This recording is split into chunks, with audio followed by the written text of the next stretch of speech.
Assalamualaikum warahmatullahi wabarakatuh. Salam dan bahagia. Perkenalkan, nama saya Muhammad Rashid Ridho, NIM 20208321.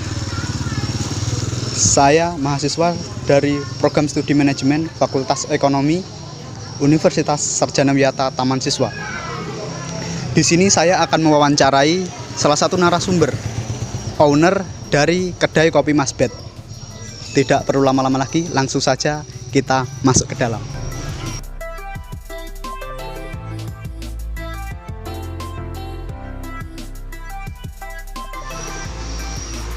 Assalamualaikum warahmatullahi wabarakatuh. Waalaikumsalam warahmatullahi wabarakatuh. Saya Muhammad Rashid Ridho dari Universitas Sarjana Wiyata Taman Siswa ingin sedikit bertanya mengenai UKM yang Anda geluti sekarang ini. UKM Kedai Kopi Mas Bet. Nah, untuk latar belakang pendirian kedai ini itu seperti apa, Mbak ya? Yang pertama itu latar belakang saya mendirikan ini sebenarnya tuh pertama ingin membantu pendapatan suami, yang kedua itu untuk mengisi waktu luang ya Mas ya, karena ibu rumah tangga itu kalau udah pagi udah siang itu banyak waktu luang kan, jadi daripada nganggur kan mending saya ada kegiatan kayak ini pertamanya. Terus yang ketiga itu daripada susah-susah cari kerjaan di luar. Karena kalau kita juga kerja di luar itu kalau ibu rumah tangga tuh repot ya. Jadi ya enaknya bikin usaha kayak gini. Nah, untuk pertanyaan selanjutnya, sejak kapan sih kedai kopi Mas Bet ini dibuka? Kedai kopi Mas Bet ini sejak awal tahun sih Mas, baru setahun yang lalu ya, Awal tahun 2020. 20. Berarti masih baru ya? Masih baru. Tapi sebelum buka ini sebenarnya kami itu buka jualan es oyen Mas, cuma di teras kayak gitu, nggak langsung kayak gini. Oh, jadi sebelum kedai kopi Mas Bet jualan terlebih dahulu es oyen di teras di depan situ ya? Iya, di depan. Oh, di teras depan. kami. Baru udah jalan setengah tahun yang buka es oyen itu baru ada kepikiran untuk bangun ruko kayak gini. Dan dari dulu emang sebelum nikah aku juga udah kepikiran sih buat usaha apa yang mau aku jalanin setelah nikah gitu biar nggak nganggur. Jadi berarti ketika sebelum nikah itu sudah merencanakan mau usaha apa ketika sudah menikah. Iya, benar sekali. Nah, untuk apa namanya? Ini kan bisnisnya awal, maksudnya masih baru merintisnya dari awal 2020. 2020 baru awal tahun 2020 Mas. Nah, itu apa sih strategi Anda sampai supaya pelanggan itu kalau saya lihat-lihat akhir-akhir bukan akhir-akhir sih, justru setiap harinya sepertinya semakin ramai dan tambah ramai. Nah, itu apa sih yang Anda lakukan untuk menarik pelanggan? Banyak sih Mas strategi kami, dan kami juga selalu memperbarui menu yang pertama ya. Terus kami juga pernah bikin promo beli satu gratis satu, udah itu bikin promo-promo banyakin bawa istri, terus bawa istri gratis apa gitu kan biar menarik pelanggan. Udah itu kami juga pernah ngadain live musik, dan itu alhamdulillah banget ya, sebenarnya tuh rame banget karena adanya live musik itu. Tapi berhubung daerah sini itu kan orangnya nggak pernah nggak pernah keluar nggak pernah itu, jadi live musik itu mengganggu tetangga. Sebenarnya niatnya bukan untuk mengganggu tetangga sih, sebenarnya itu kan strategi pemasaran kami kan ya.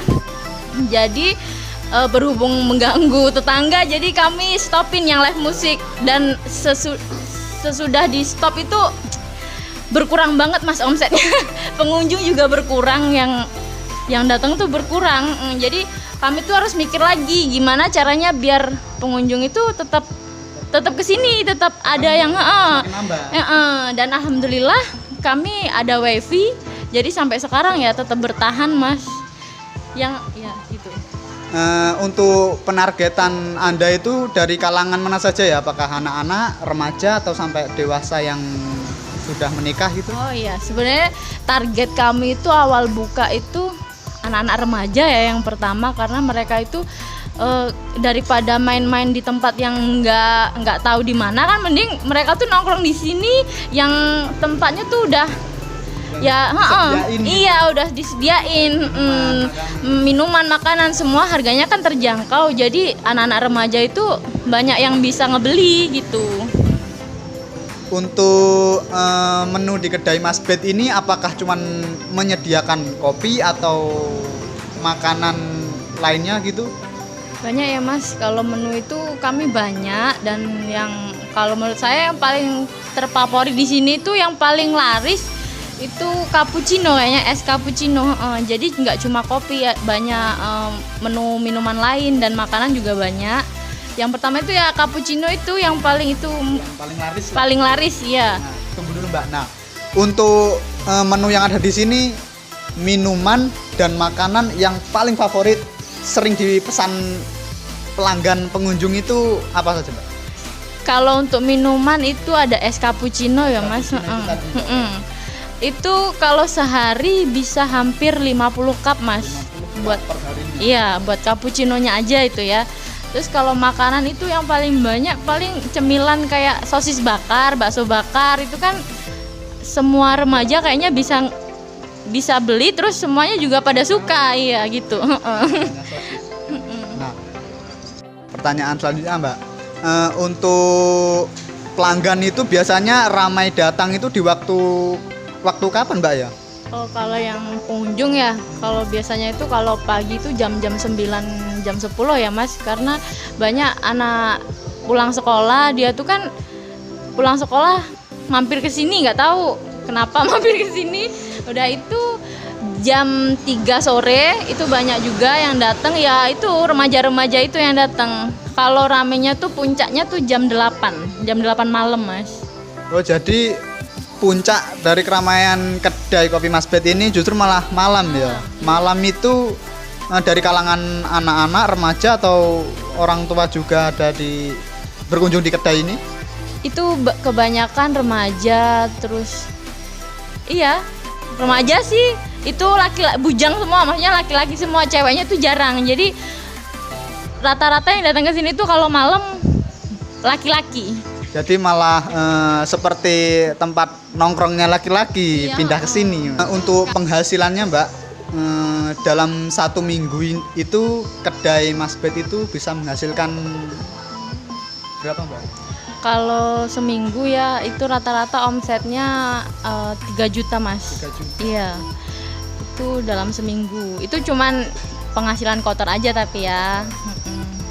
Nah itu 3 juta itu keseluruhan ya, baik makanan, minuman, Iya. bahkan sampai wifi ya. Iya, itu keseluruhan pokoknya rata-rata, aku ambilnya rata-rata ya Mas, itu 3 juta Mas dalam seminggu ya. Mungkin cukup sekian pertanyaan yang ingin saya tanyakan. Terima kasih atas waktunya. Jika ada salah kata, saya mohon maaf. Terima kasih.